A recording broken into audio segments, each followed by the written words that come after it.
Alyssa, I'm so glad you're here back on the podcast. I was just asking you, and then I was like, I need to record this. You're in second baby land. You have a 1.5-year-old now, Mhm. along with first child. And I was just asking you how it's going. You were telling me how different they are. I think it's so interesting for us to like realize how different they are.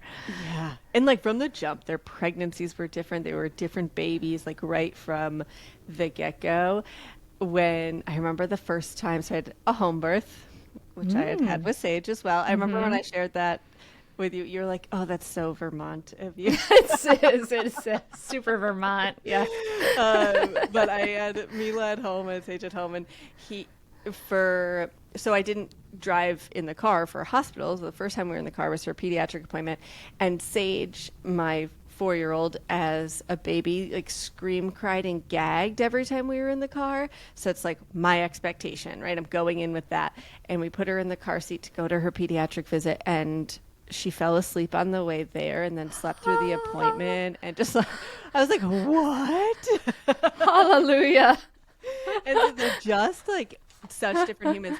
She is high connection seeking, she's high sensory seeking. She's like, let's just chat and hang out in a group, and I want to be on your lap or give me a hug, and as long as people are around, like I'm living my dream. And he's like, please put me in a quiet dark room by myself where I can just play and everyone's leaving me alone, is his dream. So we have a sensory mismatch in our house, which is sometimes fun to navigate. He like comes down the stairs in the morning and she's usually awake first, and she immediately is like, hi, high five, morning. And he's like, oh my gosh, for the love, can I have a minute? Your kids Yeah. are the exact same age apart as my kids are, Mm. and we have this amazing picture of Maggie when Sora was born, where she's just got like sunglasses on, she's got her arms crossed, she's like, I don't know how you feel about this whole situation, like, but like I think for Maggie, she really wanted a playmate, Yeah. so it was the best birthday present I ever gave her because I Sora was born less than a week after Maggie's birthday. So, Wow. um, yeah, it worked out well ultimately for them. They're Yeah. good friends now. Yeah. That's great news. That is Yeah, yeah. great news. Yeah, they're just different humans. And so like navigating that in the house is its own beast. And we all have individual nervous systems and different needs. So the more people we add to that, just the more complex it seems to get. It's true. That was one of the most fascinating things about my conversation with Jonathan Caspi about siblings is that it just is like most of the sibling problems are just like two people living in a house with each other. It's not really like anything about siblings. We just have to kind of work out these issues of like living in a house together and being different people and that kind Yeah, of just thing. people problems. Yeah, I thought that was really fascinating. I have good hope for the siblings of tomorrow that they won't hate each other as much as we hated each other in Lovely. like the 80s. 100%. Well, that's my thing, right? I do so much therapy around like, oh, I have 4 brothers and our relationship, and I want these two to have a different relationship. Hmm. And my therapist at one point was just like, yeah, also they're just being raised in a different time by different humans. Like that's also just true. Like it's not the 80s and 90s, and the the parenting has shifted. That household is different. Like it will inherently be different in some ways. And you are a teacher of emotional intelligence, so chance that your kids are kind of hit the jackpot as far as like the who I'm going to be born to lottery, as far as getting some emotional Oh, intelligence skills. my 18-month-old has more skills now than I had in like my 20s, which is so wild. That's so funny. So your 18-month-old is like telling you about her Oh feelings. yeah. Oh Oh, yeah. oh Yeah. my gosh. She'll do it. She'll go sad. And I'm like, oh, Oh. you're feeling sad. Yeah, no play, Seiji. Like, oh, Seiji didn't want to play with you. Yeah, it's hard Oh. to feel left out. And like she'll go through the whole thing with us. Yeah. Yes. These poor kids, for better or worse, it is in their space all the time. I mean, I assume it's for better. Like I Fingers totally crossed. assume that. I feel like yeah, like it's interesting. Like when I was little, we had like the world challenges and that I like roamed my town Hmm. wild, I was just like a free kid Same. roaming around my town. From like, I met my best friend at the age of 4 when I was Hmm. just outside in my neighborhood playing by myself. So, you know, I love it. that was how and but then we had that combined with like, or at least in my generation, combined with like a complete like lack of emotional validation. Or I 100% mean, same. at least compared to where we are today, like emotional intelligence levels were like way down in the bottom of the barrel. There was no cognizance of like, if I yell at my kid, they will probably Yeah. yell back at me. None of that, right? So it was like an interesting combination of things. But I feel like the kids today, their challenge is more like just being, they need to like be out in the world more, right? Like Yeah. they need to be less like on this like toxic digital world, which is getting more, with all the AI generated stuff, like Yeah. more fake and more toxic and more everything worse day Yeah. by Just day by growing. day, right? Like, I don't know. It's like, could Yeah. we give them the emotional intelligence that we have now with the like some of the freedom and exploration and the ability to find other kids out in the wild Yes. that we had a long time ago? I That's what think I could wish if two I could make it things happen. that came up for me there. One is it makes me think of my friend Ash Brandon. They run the Gamer Educator. They're a librarian as their day job, and they wrote a book called Power On. And That'll be coming up on the great, Mindful Mama good. podcast, friends. Perfect. That's great. I love the way that they approach this. They told me an analogy a little while ago that just has stuck with me in a lot of different ways. And they were comparing this to like swimming and how swimming is or water is dangerous if you don't know how to navigate it. Yeah. And that our response isn't, okay, well, then we're going to keep kids away from water all their life. Instead, we're like, we're going to give them the skills to be able to navigate this with intention and what it looks like to bring that to screens, Yeah, yeah, yeah. to teach them about it. And I was like, I needed that. Like, it really stuck with me. That's a good analogy, but water is not addictive in the same way. No, totally. Well, and that's part of the like, what skills part do of they yeah, need that's to true. thrive, That's true. right? Yeah, Like, yeah, what do they need? What boundaries do they need from us when they're young? What information do they need as they get older? That's all a part of the like, what skill do you need to navigate this? yeah. Okay, to go with that analogy, when you're swimming, when you're a kid, you have a lifeguard for years and years and years until you are maybe an adult. Correct. You can make your own decision to swim in some place without a lifeguard, right? Like that's a Yeah. great analogy. It really hit home for me where I was like, this is what I needed. So that comes up where I'm like, I feel hopeful in that space with people like Ash doing this work and providing resources for me as a parent to navigate it. And the second thing, I think, when I think of kids today is the kids today and in the way that we're looking at emotions and emotional literacy is that there's been this pendulum swing, right? And I'm hoping we find the middle ground that a lot of us grew up in like feelings. What are feelings? Like you don't have them, they don't matter. Like what? And Go away nothing and stop having those Exactly. dang feelings. You just come back when you're ready. I had a fifth grade teacher who was like, come back when you're composed. And I didn't know what composed meant. So I just hung out in the hallway for a while. But she was just like, pull it together, Alyssa. Stop having hard feelings.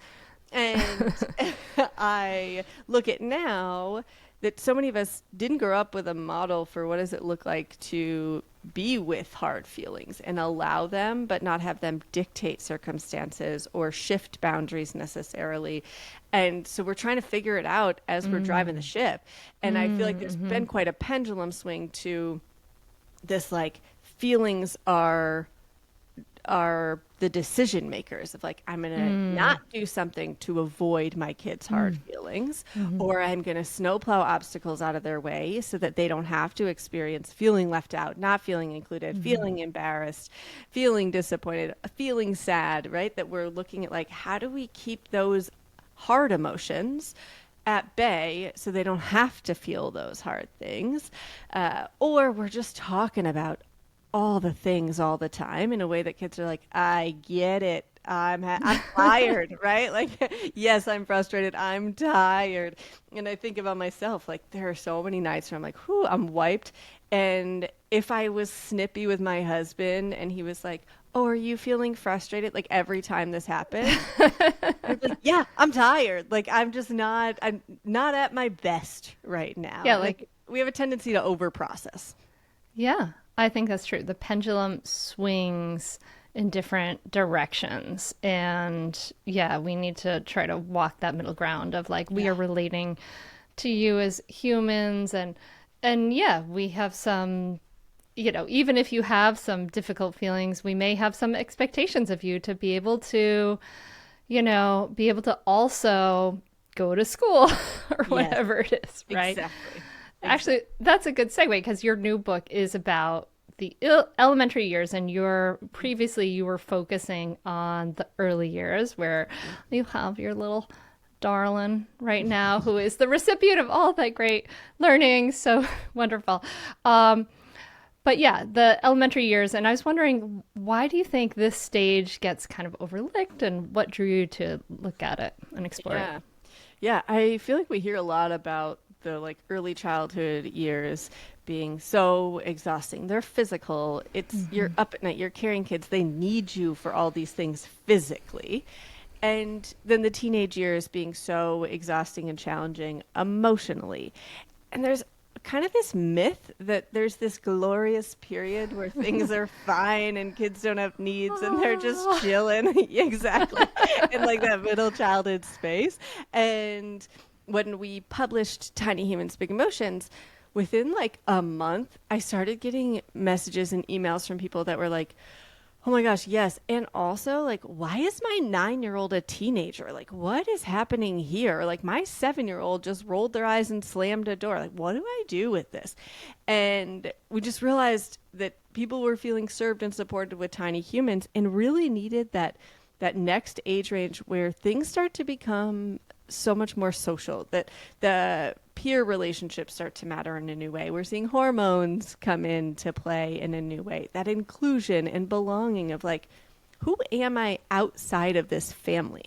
What is my identity? How do I fit in? What fills me up outside of who I am at home? Mm-hmm. Starts to play a whole new role, and we couldn't find a solid resource for those middle childhood years. And so we wrote it. All right, cool. Well, Yeah. take me into you went into some of the science, some of the research development. What's happening as kids get into elementary school years and development? Yeah, so it is really the first big time where they're starting to kind of separate from us a bit more. And we see this whether kids are in school or they're homeschooled, they're going to start to pull and look outside of just at home, who am I? They're going to start to look at what am I interested in? What fires me up? And what all of a sudden they're like, I need this pair of shoes, or I care about the shirt I'm wearing, or how my hair looks, or really looking at like, who am I in the world? And with that comes a lot of us stuff, a lot of feelings for us that are going to pop up in this time where we are going to have things that maybe we haven't even considered in decades, of times where we felt left out or we didn't feel included or we felt that peer pressure to belong. And so often when we are in this space where we're parenting kids in these middle childhood years, the parts of us that pop up aren't the ones that are like, oh, I loved this time. This was so great. It's the parts that were like, oh, that was so scary. I need to prevent that from happening for my kid. And it's not always that clear, but it ends up showing up in our behavior. We, in doing research for this book, I was chatting with, we interviewed kids, we interviewed parents, we interviewed teachers. I was having this conversation with this parent who was really in this space of like, when do I step in? Where the kids, her daughter had come home and they ended up through behavior first getting to a space where she shared that there had been some like kind of friendship drama at school. And Wait. What do you mean by behavior first? Is that like oh a yeah, process? Is that like just by like seeing she the didn't come behavior in she and say had like or whatever? exactly. Yeah. She didn't come in and was like, "Mom, I had a hard day at school. Can we talk Oh, about yeah. it?" Okay. She came Kid in and, was like, stuffed her ornery. backpack, and Okay. yes, exactly. Like a Okay. series of behaviors that came first that mom was like, "Whoa, what's going on here?" And then they got to eventually a conversation. I just don't want the idea that like your kid's gonna walk in the door and be like, "Hey, mom, I got to talk this through." Like that's probably not how it's gonna start. No, that's never how it starts. Yeah. The whole behavior is communication That's right. is very true. I think with all of us, and Uh-huh. actually, what you're saying, I'm just Yeah. earlier the idea of like them being more excited about the community, the school, the peers, all that stuff. It makes so much sense. Like if you think back to humans being the most social primate species that ever existed on Earth and we lived in tribes, right? Like it would be that way maybe from the beginning in most contexts, right? But this is maybe the first time it really ends up happening in a real way in our particular, like maybe Western industrialized, like modern context. And Brene Brown has cited some research that under the age of 7, kids are really reliant on an adult to stay alive. Right. So it's not like they hit their 7th birthday and they're like, deuces, I've got this. Like, I'm out. But that they really, like, from food and shelter and water and navigating the world, are heavily reliant on an adult to stay alive. You think of Yeah. a baby, like, if you set them down and walk away, they can't just do this on their own. Yeah. And then as they get older, they're building more skills to be able to navigate the world in a way where they can access food if they need it sometimes, or water or shelter, and kind of make some more cognitive decisions there. And so from a social primate and developmental perspective, those things make total sense, right? Yeah. But so this girl had come home, she rolled her eyes, she's throwing the backpack on the ground. They get to the point where finally mom hears that there's been some like friendship drama happening at school, and these girls are getting together and planning this like dance they're going to do together, and they're choreographing, I think back to like my early days of like with my friends choreographing dances to songs, and now they're doing this and they're doing this TikTok one. And she wasn't included in it. So this whole group of friends is doing it and not her. And the mom was like, I mean, do I reach out to the parents of these other girls and like talk about the language they're using around my daughter? Like, she's like, I would want to know if my daughter's excluding other people. And really that instinct to protect, to make sure that they don't feel these hard things is so strong. And it's a practice to get to the place where we can be a container for those feelings. We can hold that space for our kids without stepping in and saying, I'm going to make this go away for you. Yeah, where it can be their problem. Yes. And not your problem, right? Where you can be a listener. It's so hard because you have to contend with. It's funny, my 18-year-old, she just said to me, oh yeah, this thing, I forgot what we were doing, but brought me back to flashbacks about not being picked first and in elementary school. And I was like, oh yeah, gosh, you remember that. And you, when it's happening and your kid is so upset with you there, you're just feeling like what they're feeling, because it's also probably bringing up long buried feelings of that from your own childhood, right? It's so hard to be like, oh, I'm just gonna be here for my kid, because now you're like, I have the power to do something about it, and should I? Yeah. Which is a legitimate question. And I'm curious how you fall down on that question. And I think we fall on the same area, which is a little bit of we have to back off and let these things, these hard things happen for our kids to some degree, right? Like, yes. And then there becomes a place. Exactly. Yeah. But I think about it and I'm like, they're going to feel these things for their whole life in some way, in some capacity. And right now, under my roof, in this context of our relationship, they have an opportunity to learn that the feeling they're experiencing is both normal and safe, and that they can handle this. it's an opportunity to practice so that when they experience that and I'm not there or they don't turn to me, they still know that they're worthy, they're loved, they're valued, this doesn't define them, and that they can handle this hard thing. This hard thing they're experiencing won't last forever, and they can navigate it. And they get to practice that with us. And if every time something comes up as an obstacle, we remove that from them, they don't get that practice. And then they're going to go out into the world. We're going to see huge spikes of anxiety and depression where they feel like they're failing because they're experiencing these hard things and they don't have a toolbox to navigate them. And there's nobody there removing that painful obstacle for them. And we've seen that, right? Like we have it's all seen data that. driven. Yeah. Yeah. That the spikes of anxiety and things are there. And we have lots of thoughts on, people have lots of different thoughts on like why they're there. But I do think that is definitely a factor, is that if you don't have any practice, it's going to be unacceptable that you feel some discomfort or anxiety or sadness or feeling left out, whatever that feeling is. It's going to be like an unacceptable feeling that you have to numb or make go away in some way if it's something that's completely foreign to you. Exactly. And can lead to things like entitlement, where it's like, I know I'm entitled to be a part of everything that I want to be included in, or I'm entitled to this access to whatever it is because I've always been given that I haven't experienced, oh, I felt left out and I was not included. Like, there's a world in which this girl is not a part of these dances being made with these friends. And they continue to make them, and she's not included in those. And she gets to look at, what does that mean? Are these people I want to keep being friends with? Is it somebody that I feel good about?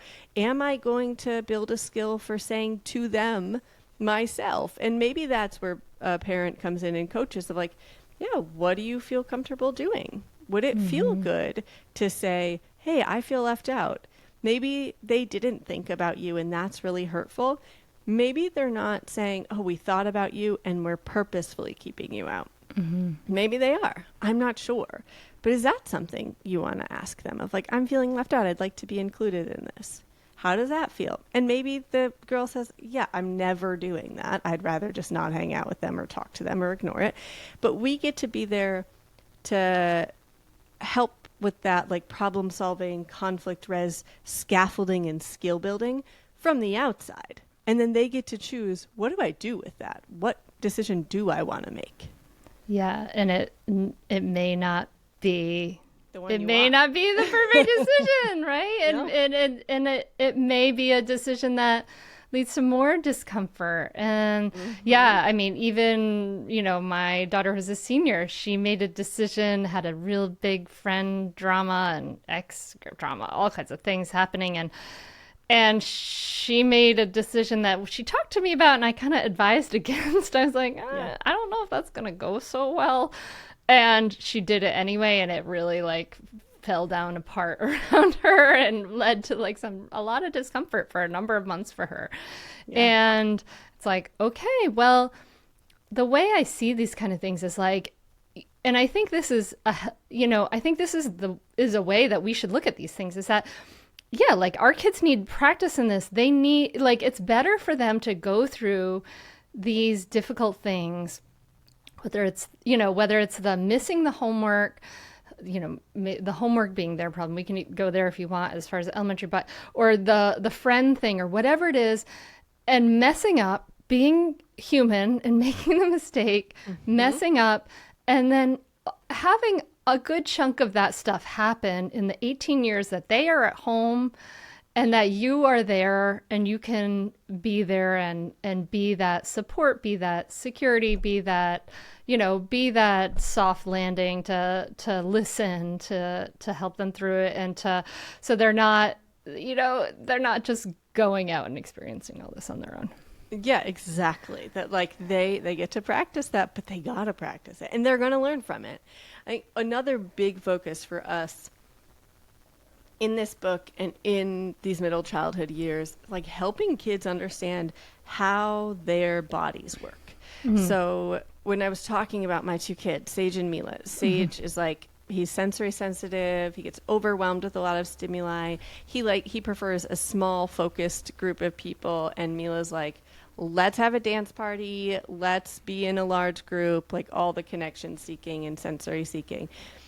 And so much of what we're going to be working on as they continue to get older is helping them understand how their body works and how that connects to their brain and what they need to thrive in the world.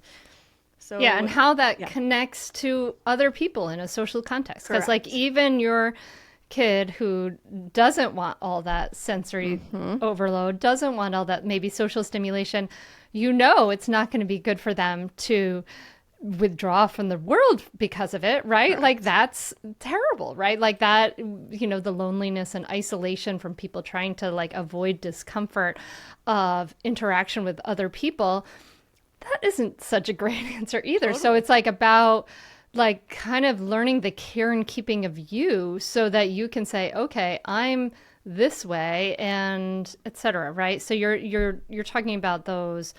And in this book you talk about the senses too. We often hear about the first five: sight, sound, taste, touch, smell. And then there are three others that are thrown into the mix a little more, and then one more that we combined in. Okay, well. Hold on. Let me guess. Yep. Well, you've got interoception, your sense of what's happening inside your body. Proprioception is balance and where your body is in space. Yeah, your balance and movement is your vestibular. Oh, vestibular. Yep. Dang it. Located in your inner ear. It keeps you upright, right? Yeah, like vestibular, and then proprioception is, there's one more that's like pretty newer on the scene in terms of being included in the senses. It used to be like always separated, but just to break those down a little more for listeners, so that interoception lets you know like, I'm hungry, I'm tired, I have to go to the bathroom, my heart's beating fast, those internal cues. That vestibular, as we said, keeps you upright, responsible for your movement and balance. Think of like going on the swings, doing a downward dog pose in yoga, like moving the plane of your head. And our vestibular sensitive humans would be listening and saying like, oh, I'm motion sick with those things.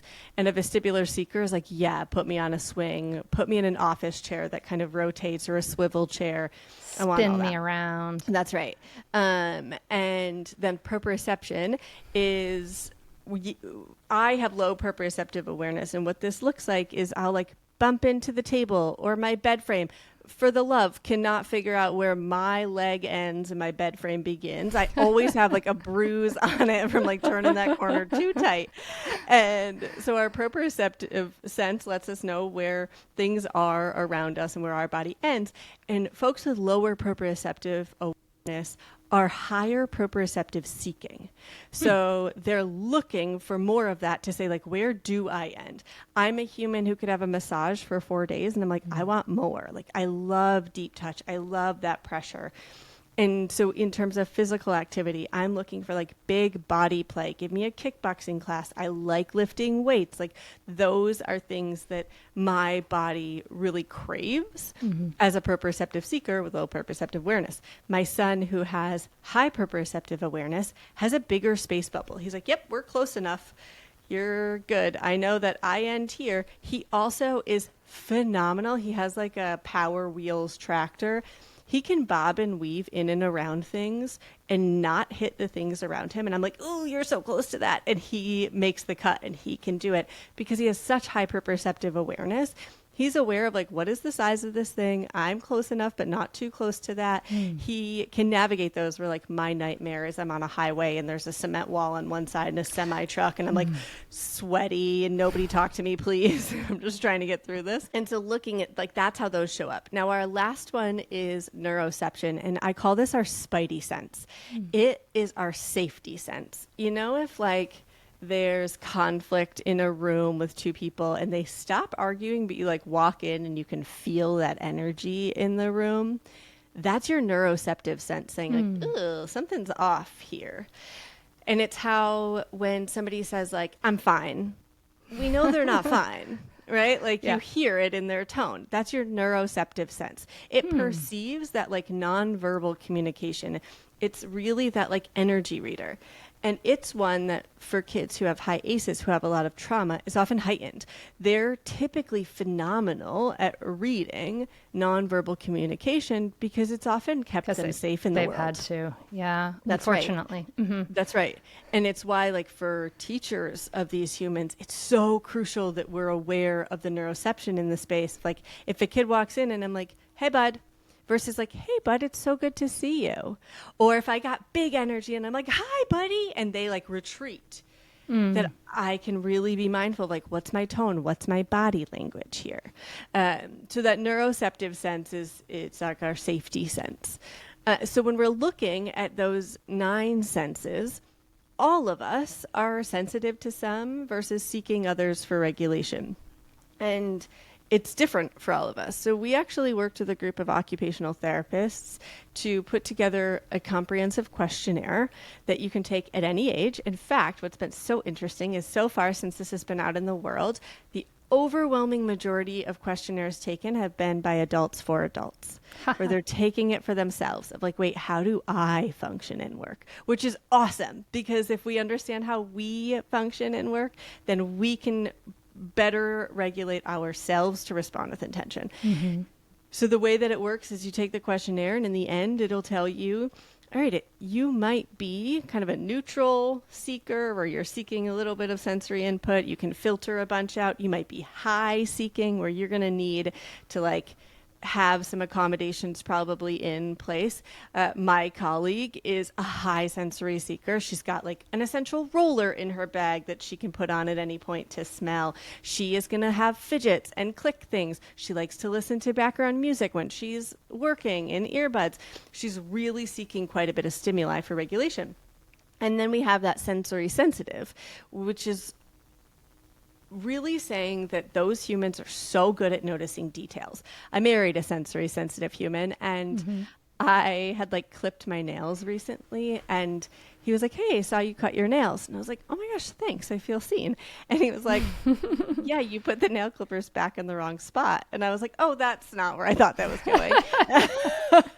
But for him, and for the record, like same cabinet, just a little bit to the right, it just is so noticeable. He picks up on all the details. He's a phenomenal person to like edit your paper. He's going to notice those little details of things that my brain often misses. I'm the annoying partner, like making piles everywhere. And he's like, can you just put it behind a door or a cabinet or in a drawer so it's in not the same thing? That's so funny because that is my husband too, and he does of course like computer programming stuff where you have to like pay attention to like its details and things like that. But he was my first editor for Raising Good Humans. He was really good at it. It was great. Yes, that was so smart. Yeah. Yes, and so often our details humans, we consider them sensory sensitive because they're sensitive to the sensory stimuli. They notice it. They're hyper aware of it. What this means is that they can get overwhelmed with stimuli faster because their brain is paying attention to details that other brains might miss. Where like my nightmare is that I am asked by the police at like a crime scene, like any details. What was the person wearing? What car were they driving? And I'm like, I can tell you nothing about them. I have no and my husband would be like, it's a blue shirt. It was this car. This is the year. Here are any details about the car. There was a scratch on the left side, whatever. Like, not how my brain works. What that means for me is that I can often handle more stimuli in a chunk of time before accessing a regulating activity than he can. He'll get overwhelmed faster. He needs more frequent breaks. He needs some more accommodations throughout the day to reduce stimuli for him to increase his capacity. This is so interesting because I'm thinking about this in the sort of world of mindfulness, right? Like where we're practicing to increase our awareness of various things. Maybe it's the breath or it's the proprioception awareness of our belly or our feet on the ground, whatever it is. But we're also at the same time practicing to regulate the body, right? Like we're noticing more heightened experiences and we're relaxing into this. So it's like practicing awareness and relaxation sort of at the same time, Sure. and kind of sort of shifting, right, in some ways between those things. And I'm thinking about these sort of different levels of people and how this might, like for the person who needs accommodations of fidgets and things like that, if they, they say they go into like a mindfulness session, they practice a sitting meditation session, they're like, oh my God, I'm going to die of fidgetiness. And the teacher invites them to die of fidgetiness, right? Like to go through that process of letting yourself die of fidgetiness. Of course they don't. And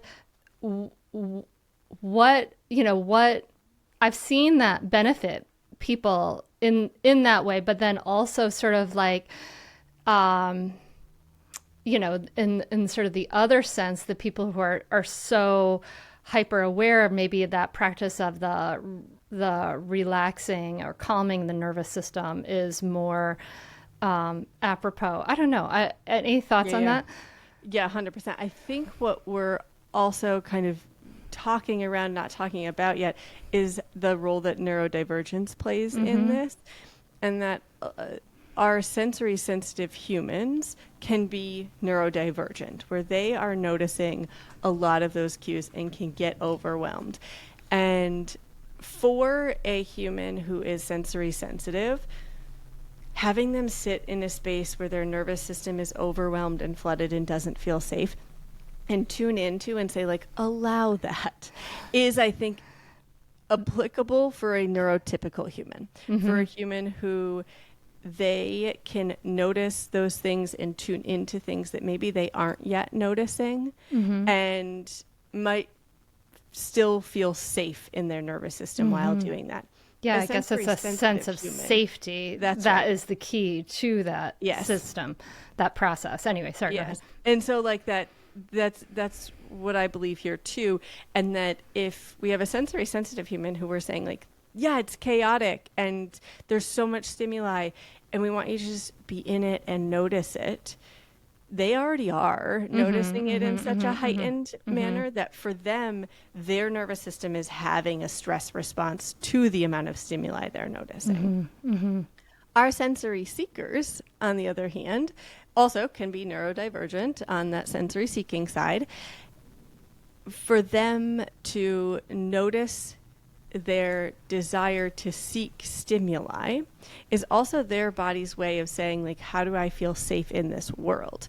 That I'm not noticing this smell, or I'm not sure where my body ends and something else begins. And so their nervous system encourages them to seek out proprioceptive input or tactile input to let them know, I end here, that thing begins there, that turns that communication system on. So we're talking about like the difference between seeking that input versus seeking that safety, right? That's kind of like, and then in some ways, even like safety on both sides, actually. But like seeking like a retreat from stimuli, that like seeking that calm and stillness and silence, that for a neurotypical brain might be able to seek even amidst chaos more easily than a neurodivergent brain could seek. Does that make sense? I think so. Yeah. So in this, for the elementary school kids, you're helping parents to maybe identify, where is my kid in this spectrum, right? Like, are they sensory sensitive? Are they sensory seeking, right? Like, and they may be neutral. How do I teach them about sort of the care and keeping of them? That's right. With all of this in mind. That's right. And so we have a QR code for the quiz in there, but it's seedquiz.com. Anyone can access it, whether you have the book or not. And it's free. You can take it as many times as you want for all the humans in your family at different age. There's different age brackets. You get age appropriate questions, age appropriate results. And with each one, it's shown on a spectrum. So it's not like, oh, you're sensitive to smell. It shows it on a spectrum of -2 to +2, like, how sensitive to smell are you? Oh, I'm going to have to take this. Me and my daughter are going to totally take this quiz later. It's so fun. My whole family's done it. And it is so helpful because it gives for me, compassion to my tiny humans of like, oh, you're not trying to be a pain in my butt. Your nervous system's overwhelmed, or you need to move your body before you can come sit at the dinner table or have this hard conversation or do your homework, right? That you have needs that are coming first. And we have a homework example in the book with a story that we had from a family where we really had to go through, like, why was this kid who's so capable not doing their homework and turning it in and then starting to fail this class? And what was really coming up for them and what was in their way, and what did they need to happen before their brain could actually access the homework and the task demands of homework? And a lot of it had to do with their sensory systems, that they weren't in a regulated enough state coming home from school to then access that. And when we put a plan in place that allowed them to get those needs met, homework started happening. They had the capacity for it. And so we use this, the 9 senses, to really understand, how does your unique brain and body show up in the world? And then not to as an excuse, but rather as a lens for, okay, what are you going to need for access? That if my son wants to be a part of a play, and there's going to be all these different people or components, or he wants to be on a basketball team and it's going to be loud in the gym and all that jazz, knowing how his brain and body work, what's he going to need to be successful for that?